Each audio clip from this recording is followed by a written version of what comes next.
Good morning everybody.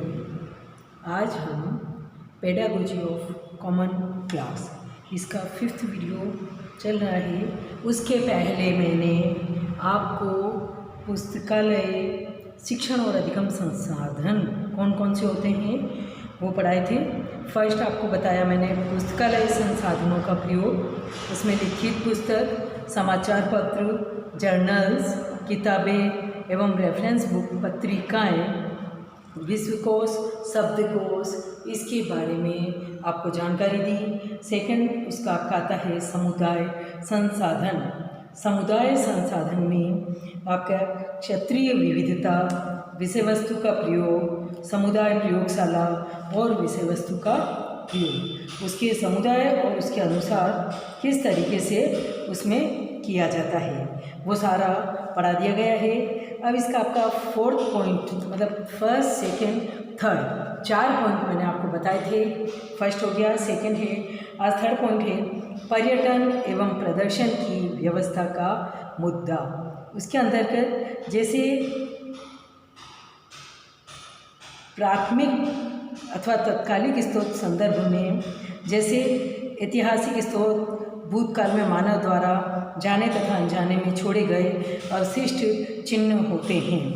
ठीक है, इसमें जैसे भवन, स्मारक, चिन्ह, मुद्राएं, उपकरण, अभिलेख, आत्मकथाएं, प्रशस्तियाँ, यात्रा विवरण एवं कला कौशल की वस्तुएं आदि काल विशेष के प्रत्यक्ष से संबंधित होने के कारण यह अधिक कौशल की वस्तुएं होती है और विश्वसनीय तथा वेद मानी जाती है। किसी काल विशेष के निष्पक्ष मूल्यांकन तथा सत्य तथ्यों के निर्धारण के लिए विभिन्न तत्कालिक मौलिक स्रोत संदर्भों का सावधानी से अध्ययन अत्यंत आवश्यक है।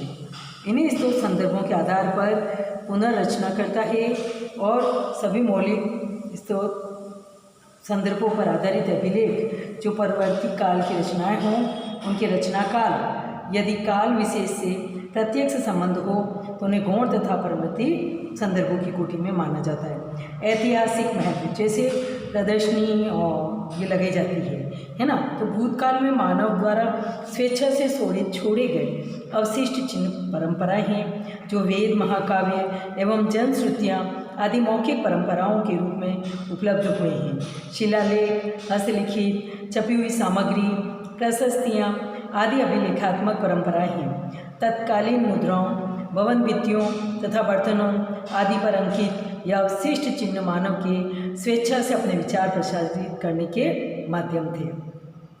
जैसे अवशेष, जो अवशिष्ट चिन्ह मानव द्वारा अनजाने अथवा अचेतन रूप में छोड़े गए हों उन्हें अवशेष कहा जाता है। जॉनसन ने इस तथ्य को स्वीकार करते हुए कहा है कि सभी अवशेष परंपराएं नहीं माने जा सकते, जबकि एक दृष्टिकोण से सभी परंपराएं अवशेष मानी जा सकती है। जैसे धातु, लकड़ी तथा मिट्टी आदि पर पुरातन अभिलेखों का अध्ययन अभिलेख विज्ञान कहलाता है और प्राचीन लिपियों का वैज्ञानिक अध्ययन कर अभिलेखों से ऐतिहासिक तथ्यों की व्याख्या की जाती है। नील, दजरा, फरात, सिंधु जैसे नदी घाटियाँ प्राचीन सभ्यताओं की लिपियों, ठीक है, पुरातत्व के क्षेत्र में मानव द्वारा निर्मित प्राचीन भवनों एवं वस्तुओं का अध्ययन किया जाता है। खोज एवं उत्खनन के द्वारा मोहनजोदड़ो, हड़प्पा एवं नालंदा आदि प्राचीन नगर भवन एवं अवशेषों की उपलब्धि हुई है जिनसे तत्कालीन सभ्यता पर पर्याप्त प्रकाश पड़ता है। मुद्राएं और स्रोत, मुद्रा शास्त्र पुरातन मुद्राओं अथवा सिक्कों के अध्ययन का विज्ञान है। मुद्राओं की धातु, आकार एवं भार तथा उनके पूर्वभोग एवं पृष्ठभाग को उत्कीर्ण चिन्ह तथा तिथि आदि के अध्ययन से अनेक महत्वपूर्ण ऐतिहासिक तथ्य प्रकट ज्ञान हमें मुद्राओं के माध्यम से ही प्राप्त होता है।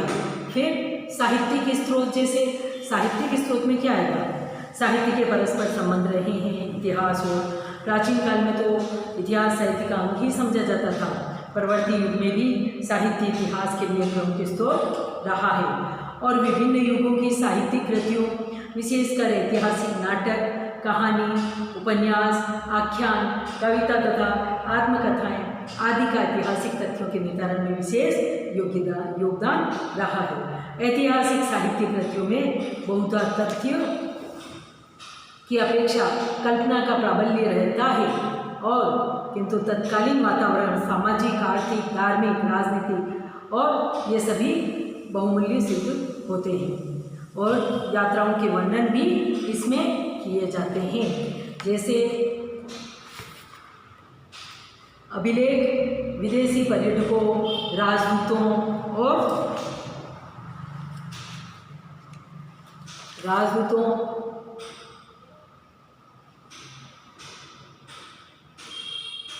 और महत्वपूर्ण इसमें पाए जाते हैं।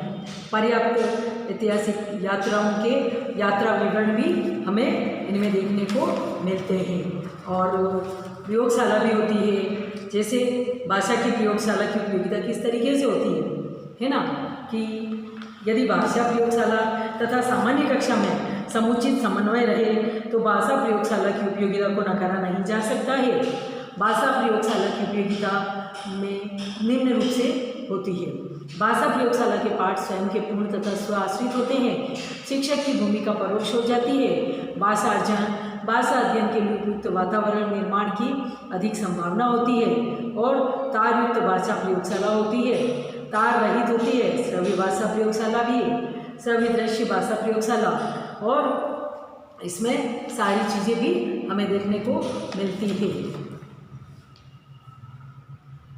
फिर इसके द्वारा भाषा में स्पष्ट उच्चारण भी किया जा सकता है। और सजगता का सिद्धांत, इन गतिविधियों को संप्रेषण सिद्धांतों के रूप में भी प्रकट किया जा सकता है।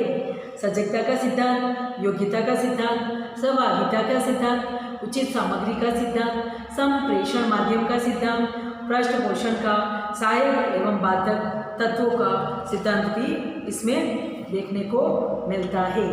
और अलग अलग चलचित्र, वीडियो, चित्र, सभी चीज़ें हमें देखने को मिलती है। फिर है आपका इसमें जैसे शैक्षिक चित्र भी होते हैं, पेंटिंग होती है, और अनेक अनेक प्रकार के चित्र इसमें पाए जाते हैं।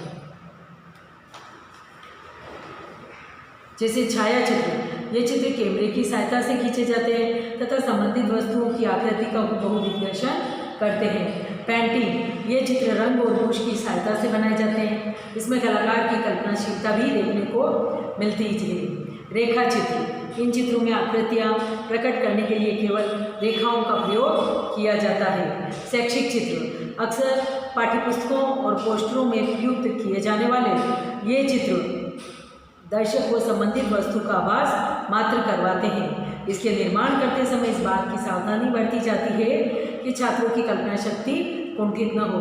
जैसे पूर्व प्राथमिक तथा प्राथमिक कक्षाओं में चित्रों का उपयोग वांछनीय है, क्योंकि इस आयु वर्ग के बालकों का अनुभव संसार सीमित होता है तथा शब्द के साथ आकृति का सामंजस्य स्थापित करने में चित्र महत्वपूर्ण भूमिका निभाते हैं। फिर है उच्च प्राथमिक तथा माध्यमिक कक्षाओं में चित्रों की उतनी उपयोगिता नहीं रह जाती, क्योंकि इन कक्षाओं में व्यवहार शब्दों के बिंब छात्रों को स्पष्ट हो चुके होते हैं। फिर भी विशेष परिस्थितियों में इनका उपयोग किया जाए तो कोई हानि नहीं है। राष्ट्रीय शैक्षिक अनुसंधान एवं प्रशिक्षण परिषद दिल्ली द्वारा तैयारी की गई हिंदी पाठ्यपुस्तकों में कठिन शब्दों का अर्थ स्पष्ट करने के लिए पुस्तक के अंत में कतिपय चित्र भी दिए होते हैं। ठीक है, और रचना शिक्षण में चित्रों का उपयोग समीचीन है। मान लीजिए आपके छात्रों से लिखवानी है कोई बात, तो इसके कथानक के मुख्य स्थलों के 4-6 चित्र, इन चित्रों को क्रमशः प्रस्तुत करते हुए संपूर्ण कथानक का विकास करवाते हैं। हिंदी कक्षा की जज्बा तथा सज्जा तथा छात्रों के ज्ञानवर्धन के लिए हिंदी तथा भाषाओं के साहित्यकारों के चित्र, शैक्षिक उपकरण निर्माता प्रतिष्ठान प्रकाशित चित्रों के नीचे संबंधित साहित्यकार का परिचय तथा कृतत्व विषयक जानकारी चित्र भाषा तथा साहित्य के अभिरुचि का विकास करते हैं। और फिर है चलचित्र, जैसे चलचित्र मनोरंजन का तो उत्कृष्ट माध्यम ही है, शिक्षा में तो इसका बड़ी अच्छी तरह से उपयोग किया जा सकता है। ये एक विचित्र बात है कि चलचित्र निर्माताओं का जितना ध्यान व्यावसायिक तथा मनोरंजन प्रधान फिल्में बनाने की ओर है उतना शैक्षिक फिल्में बनाने की ओर नहीं है। फिर है कठपुतली का है, अभिनय का है, ये सब सहायक सामग्री इसमें सम्मिलित होती है।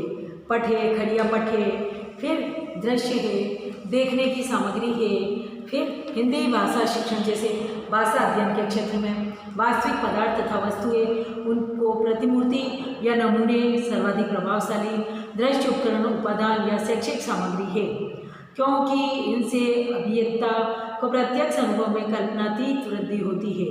इनके बाद प्रभावशाली उपादानों में चित्र आदि की गणना की जाती है। चित्र आदि भाषा के अतिरिक्त रेखा चित्र, छाया चित्र, व्यंग्य चित्र, दीवार चित्र, सारिणी, ये सभी चित्र, फ्लैश कार्ड, मानचित्र आदि इसमें रोचक लगते हैं। ऐतिहासिक वस्तुओं तथा दुर्ग, गढ़, किला, भवन, युद्ध, सिक्के आदि प्राकृतिक दृश्यों में वैज्ञानिक यंत्रों आदि के चित्र, विभिन्न प्रकार के भाषा साहित्य, कहानी, जीवनी, वार्तालाप, वर्णनात्मक तथा विवरणात्मक निबंध आदि को अधिक स्पष्ट, सहज और ग्राह्य बना देते हैं। एक रंगे दुरंगे तथा बहुरंगे चित्र पुस्तकों, पत्र पत्रिकाओं तथा बाजार में बड़ी आसानी से उपलब्ध हो सकते हैं। चित्र प्रयोग के समय निम्न बातों का ध्यान रखना भी आवश्यक है, जैसे रेख कक्षा में छात्रों की आयु के अनुरूप ही शुद्ध,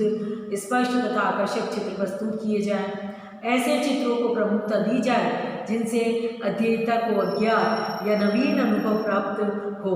चित्र सामग्री का विश्लेषण सामान्यतः छात्रों से कराया जाए। रेखा चित्र एवं डायग्राम, छाया चित्र, सारणी का उपयोग व्याकरण के विविध पक्षों, शब्दभेद, उपसर्ग, प्रत्यय, कालभेद आदि स्पष्ट करते समय किया जाना चाहिए।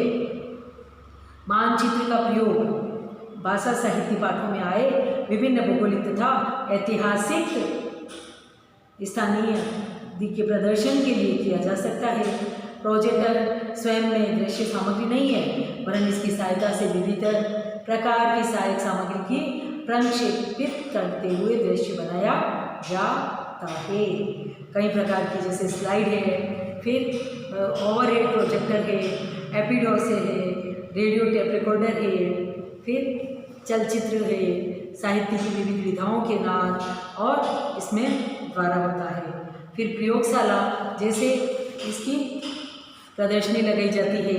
आज के इलेक्ट्रॉनिक युग में जिस प्रकार जीवन के विभिन्न क्षेत्रों में इलेक्ट्रॉनिक्स का उपयोग एक प्रकार से अनिवार्य हो गया है, भाषा शिक्षण के क्षेत्र में भी इसका उपयोग विभिन्न रूप में अनिवार्य सा प्रतीत हो गया है। जैसे भाषा प्रयोगशाला, लैंग्वेज लेबोरेटरी, भाषा शिक्षण के क्षेत्र में इलेक्ट्रॉनिक्स की उपयोगिता का एक महत्वपूर्ण अंश है। भाषा प्रयोगशाला वस्तुतः भाषा शिक्षण के क्षेत्र में अन्य दृश्य श्रव्य उपकरणों की भांति एक सहायक मात्र है, न कि अध्यापक शिक्षक का प्रतिस्पादन। यदि भाषा प्रयोगशाला तथा सामान्य कक्षा में समुचित समन्वय रहे तो भाषा प्रयोगशाला की उपयोगिता को नकारा नहीं जा सकता। यहाँ इस बात का ध्यान रखना अत्यंत आवश्यक है कि भाषा प्रयोगशाला अध्यापक का प्रतिस्थापन नहीं हो सकती। यह उसके अध्यापन कौशल में मात्र सहायक तथा पूरक का काम ही कर सकती है। एक सामान्य कक्षा की अपेक्षा भाषा प्रयोगशाला में शिक्षार्थी अधिक सक्रियता तथा रुचि के साथ भाग लेता है। भाषा प्रयोगशाला के पाठ स्वयं में पूर्णतः स्वाश्रित होते हैं। शिक्षक की भूमिका परोक्ष हो जाती है। शिक्षण की प्रक्रिया मुख्यतः अभ्यासोन्मुख रहती है। भाषा अर्जन भाषा अभ्यास के लिए उपयुक्त वातावरण निर्मित होता है। ये सारी चीज़ें इनमें समाहित की जाती है। फिर साक्षात्कार लेने मनोचिकित्सकों का मुखाकृति विज्ञान के माध्यम से भी इसमें आगे से आगे बनाया जाता है। फिर आपका इसमें आता है क्षेत्रीय भ्रमण है और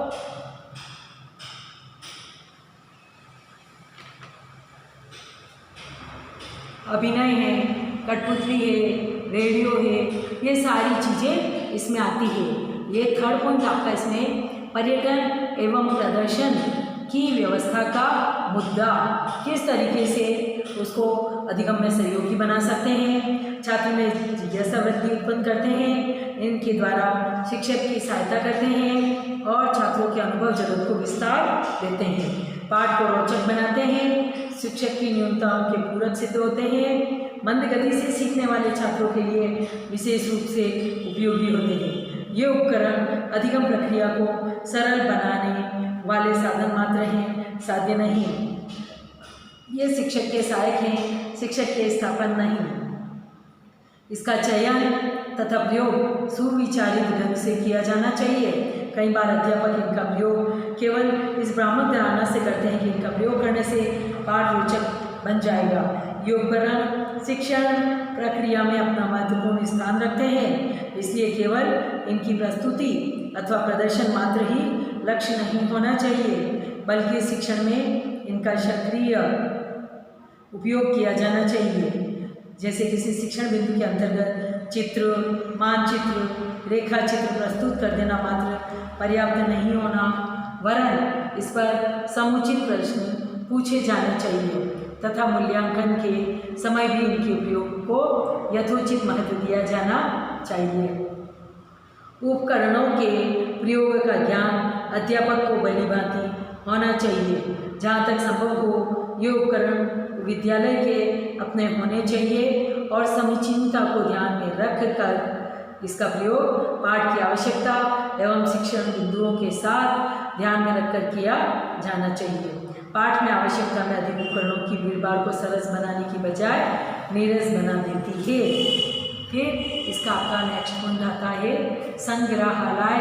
संग्रहालय में जैसे अभी मैंने आपको बताया था कि पेन का महत्व और उपयोग क्या है, भूतकाल का यथार्थ चित्रण, फिर नेक्स्ट है कल्पना का विकास, समय ज्ञान का विकास, भूगोल से इतिहास का भूगोल से संबंध और अभिलेख जैसे राष्ट्रीय एवं राज्य स्तर पर संस्थापित अभिलेख, ग्रंथागारों में अनेक ऐतिहासिक महत्व के दुर्लभ पत्र, फरमान, दान पत्र, आदेश पत्र, ख्याति, साहित्यिक ग्रंथ तथा चित्र आदि संग्रहित है। ऐतिहासिक शोध के लिए अनुसंधानकर्ता इनका स्रोत संदर्भ के रूप में उपयोग करते हैं। अभिलेख ग्रंथागारों में उपलब्ध सामग्री से विद्यालयों के उपयुक्त स्रोत संदर्भों का चयन एवं उनका अनुवाद कर उनका इतिहास शिक्षण में उपयोग किया जा सकता है।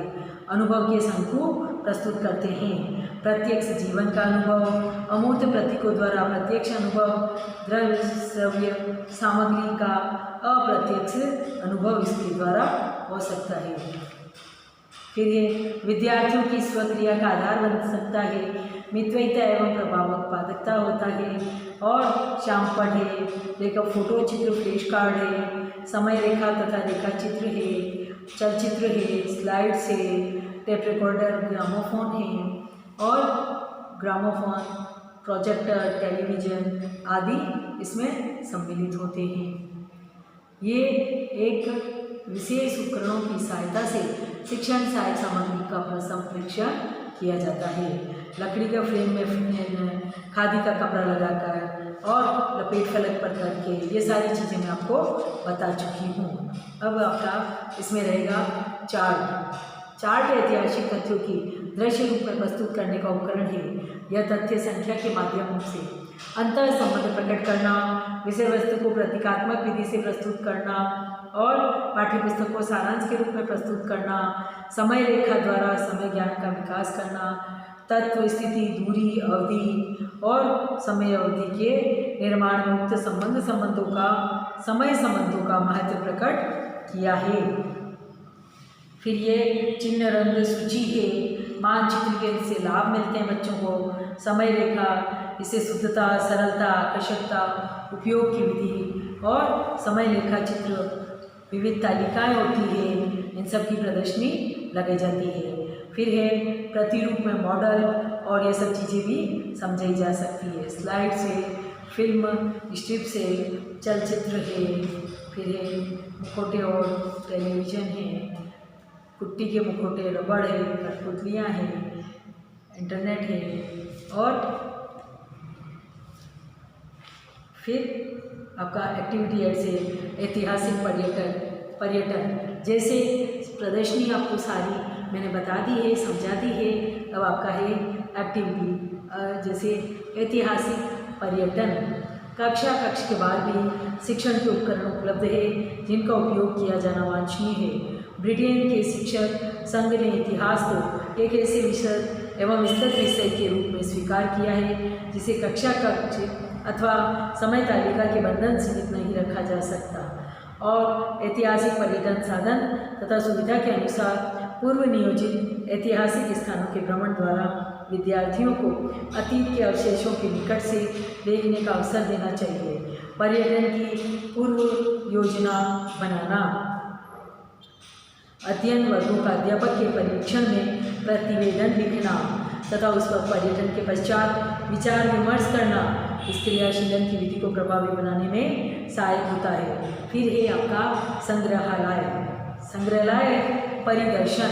शिक्षक के मार्गदर्शन में संग्रहालय के उपलब्ध इतिहास पाठ्यक्रम में और हिंदी है, ज्योग्राफी है, एसएस है, सभी पाठ्यक्रम से संबद्ध वस्तु का अध्ययन करना भी अतीत को सजीव बनाने का माध्यम है।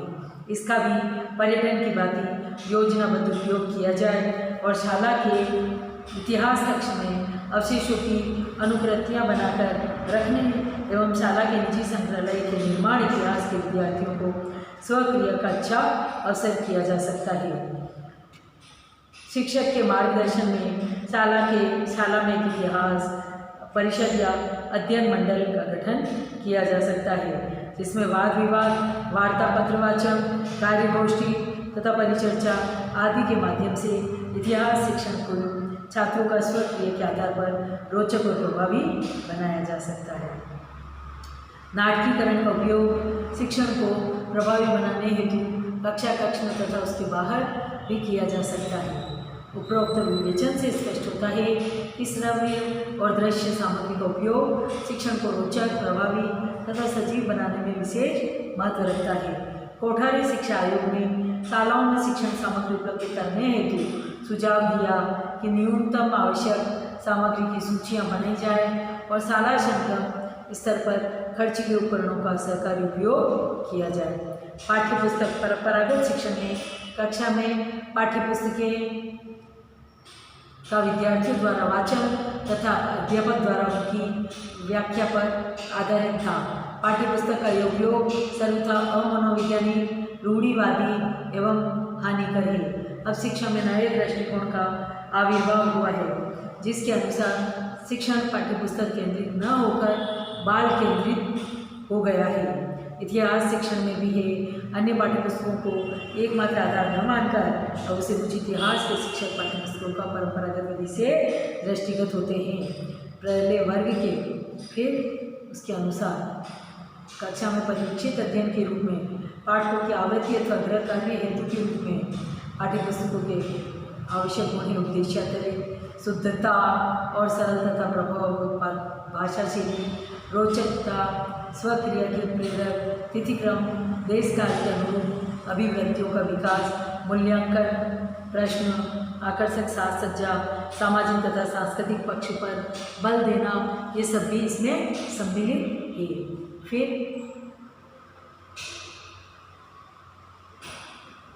जैसे अच्छे स्तर की पाठ्यपुस्तकों को भी प्रभावी शिक्षण उपकरण के रूप में उपयोग किया जाना चाहिए। इनके उपयोग में इस तथ्य का ध्यान रखा जाए कि वे विद्यार्थियों को स्वक्रिया के लिए प्रेरित करें। परिवीक्षित अध्ययन, निर्देशित गृह कार्य, स्वाध्याय इस दिशा में उपयोगी क्रियाएँ हैं। कक्षा अनुकूल और छात्रों के अधिगम के लिए अनुकूल वातावरण का सृजन करता है।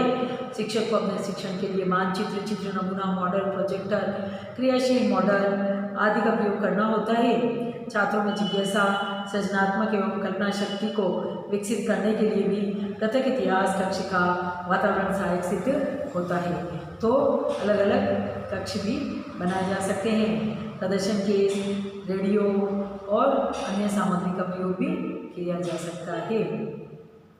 फिर काउंसलिंग भी की जाती है। फिर जैसे संग्रहालय बनाया जाता है तो मान लो हिंदी के लिए है और हिस्ट्री के लिए है तो हिस्ट्री कक्ष में कुछ संस्थान संग्रहालय हेतु सुरक्षित रखा जाना चाहिए। 100 केसेज में छात्रों द्वारा संग्रहित अथवा निर्मित ऐतिहासिक सामग्री प्रदर्शित की जानी चाहिए।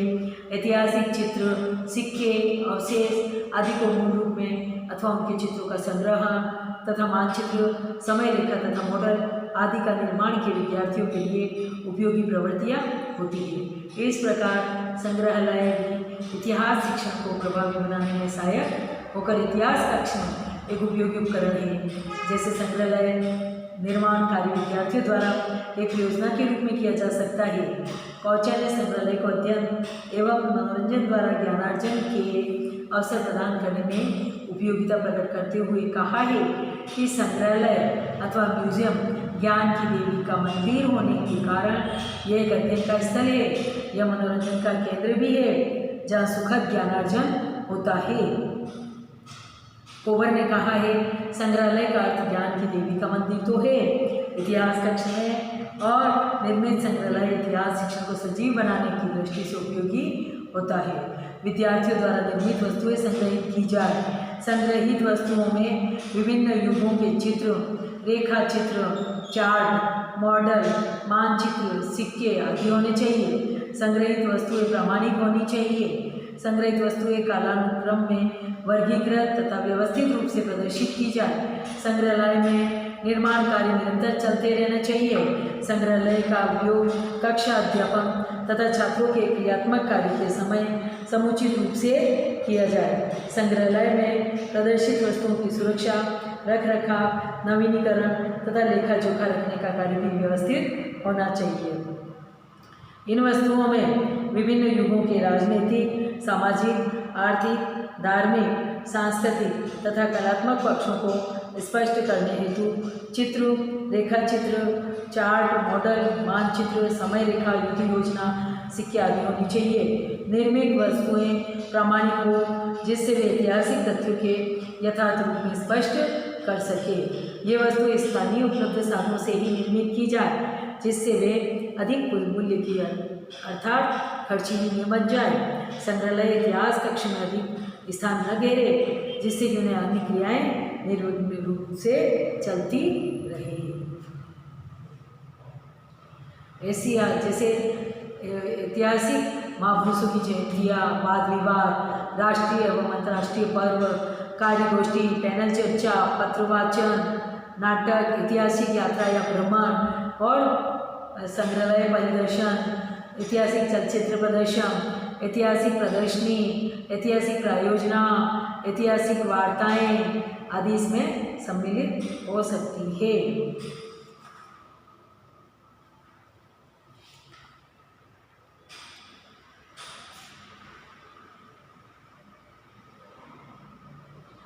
फिर इन चीज़ों से पाठ्य सैद्धांतिक क्रियाओं के उद्देश्य में महत्वपूर्ण कार्य करते हैं। चरित्र का निर्माण करना, सहयोग एवं सह अस्तित्व की भावना का विकास करना, विद्यालय तथा समाज के पारस्परिक संबंधों को उन्नत बनाना, विद्यालय कार्यक्रमों में समाज द्वारा रुचि लेने के लिए प्रोत्साहन देना, बालक के सर्वांगीण विकास में योगदान देना, ये सब क्रियाएं इसमें सम्मिलित होती है।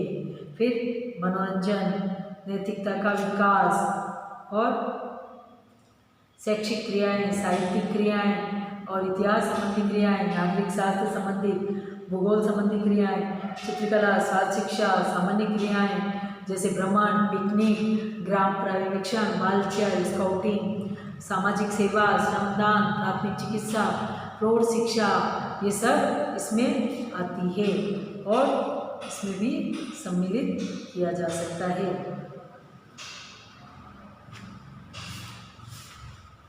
और प्रयोगशाला, इन प्रयोग नेक्स्ट है इसका प्रयोगशाला। प्रयोगशाला में जैसे प्रैक्टिकल रूम, एक हिस्ट्री का कमरा है ना, फिर साइको लैब है, साइंस लैब है, ये सारी चीज़ें भी इसमें सम्मिलित की जा सकती है। इसके द्वारा ये बच्चे सभी चीज़ें सीख सकते हैं, प्रयोग में ला सकते हैं और हर तरह से अपना विकास कर सकते हैं। फिर इन विकास के द्वारा ही हमारे को ये अधिगम संसाधन भी इसके रूप में काम में आते हैं, जैसे मौलिक सामग्री से संपर्क, यथार्थ एवं संजीवता की अनुभूति, मानसिक शक्तियों का विकास और फिर है ऐतिहासिक समीक्षा। ये सारी चीज़ें इसमें शामिल होती है।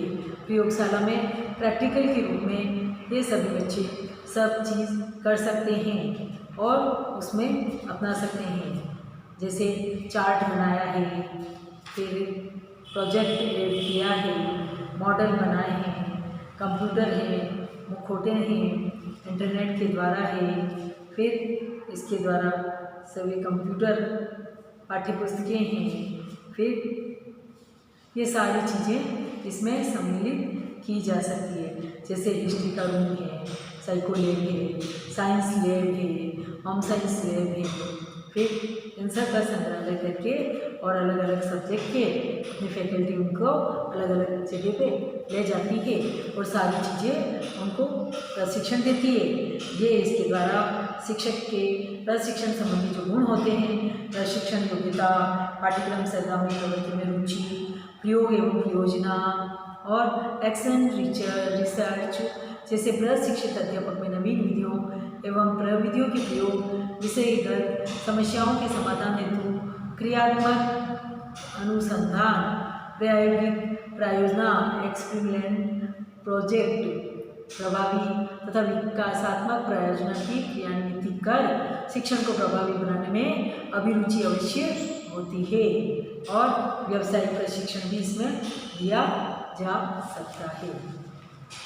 फिर उसके साथ साथ व्यवहारिक ज्ञान भी इसमें सम्मिलित होता है और प्राचार्य के द्वारा और स्थानीय संसाधन है, फिर स्थानीय संसाधन प्रशासनिक संस्थाएं हैं, संग्रहालय हैं, शिक्षण संस्थाएं हैं और स्थानीय संसाधनों में साक्षात्कार है, क्षेत्रीय भ्रमण है, प्रयोगशाला है, ये सारी चीज़ें इसमें सम्मिलित की जाएंगी। आपको अलग अलग वीडियो मिल रहे हैं कॉमन क्लासों के, जो मैंने आपको इतने टाइम से आपको बताए जा रही हूँ कि किस तरीके से आपको समझना है। वीडियो फर्स्ट में विषय की पाठ्यचर्या एवं पाठ्यपुस्तकें, इसके 3 वीडियो, फर्स्ट सेकेंड पाठ्यक्रम निर्माण के सिद्धांत, अच्छे पाठ्यक्रम की विशेषताएं, पाठ्यपुस्तक की आवश्यकताएं, ये सारी चीज़ें मैं आपको बता चुकी हूँ। और थर्ड इसके आपके असाइनमेंट भी आपको मिल रहे हैं। इन असाइनमेंट को बनाकर और जब भी डेट दी जाती है उस पर आप मेल करें, आगे पीछे होता है तो हम आपकी अटेंडेंस उसके पहले लग जा चुकी होती है, तो वो चीज़ आपके साथ में नहीं हो पाएगी क्योंकि वो चीज़ हमारे पास नहीं होती है। इसलिए टाइम टू टाइम असाइनमेंट भेजने का कष्ट करें। Thank you.